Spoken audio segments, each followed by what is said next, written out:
challenged you to organize so that the people, if not the president, would drive the money changers from the temple, and you did it.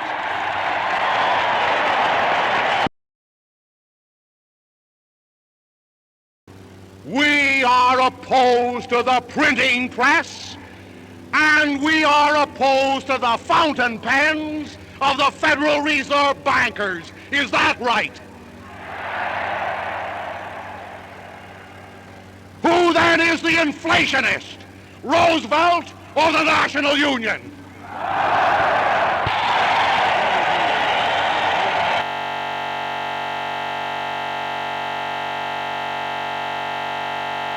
More than a threat was required to gain our object of driving the moneychangers from the temple. Why was more than a threat required? Watch the history of the 1934 Banking Act. In 1913, there had been passed the Federal Reserve Banking Act, which handed over the right to coin and regulate money to a group of private individuals incorporated under the name of the Federal Reserve Bank.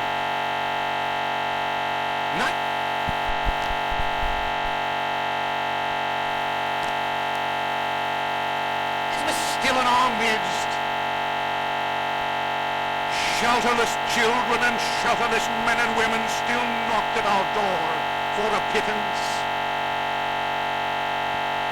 The depression still waxed strong as the powers of deflation reached out to confiscate homes, to capture farms, and to keep that ever-marching army of jobless upon our streets, wondering when God in his mercy would lift his hand. Then came letters pouring into the offices of the National Union asking for action. Then came November 1935, when, motivated by your challenges,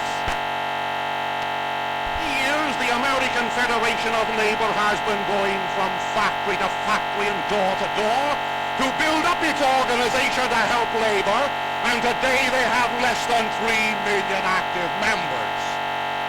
And for 30 weeks, you ladies and gentlemen, and more like you throughout this nation, have been doing a similar job for a similar purpose, and you have outstripped 2 American federations of labor.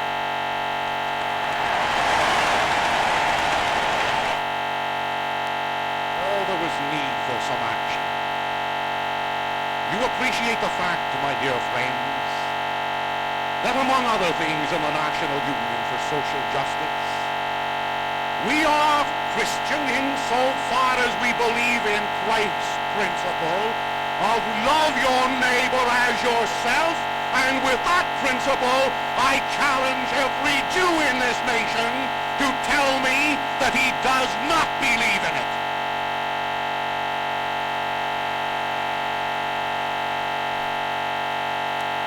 To accept Christianity in all its entirety, but I am insisting, since their system of a tooth for a tooth and an eye for an eye has failed, to accept Christ's principle of brotherhood.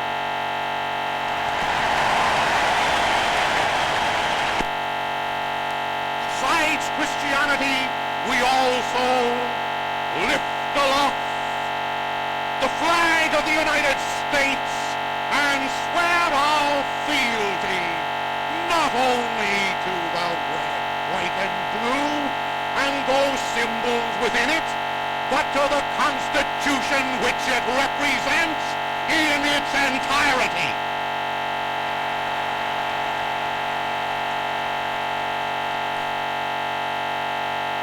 The socialist who will amend it into nothingness, and the Republican and Democrat who will not admit that Congress alone has the right to coin and regulate money, I challenge one of the 4 of them to make the statement that I made.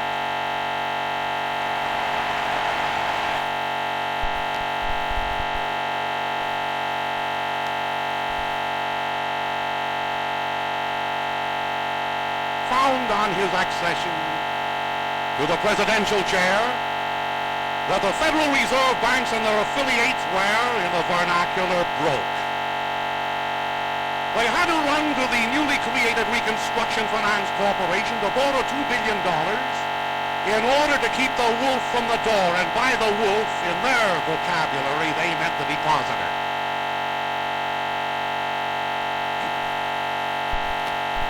He and his propagandized news agencies accuse the National Union of being inflationary. How in the name of God do you, fathers and mothers in this audience, expect your little boys and girls 20 years from now to pay back 72 billion hours of labor to those men who created it out of nothing? Are you going to leave this country worse than you found it, or are you going to fight for your children?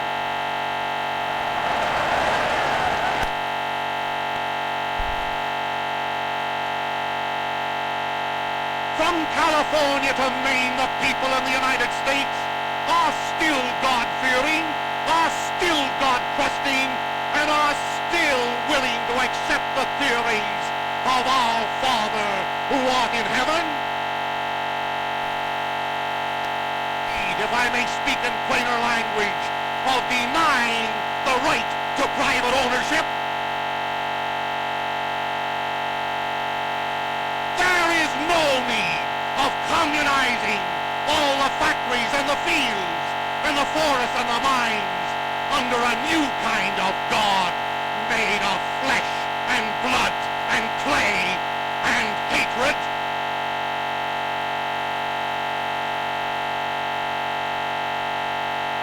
When men become so prideful that they believe their destiny is to rewrite the eternal law of God, it's time for their fellow citizens to rise up in their wrath. The agency of ballots and not bullets to relegate them to the pages of the past.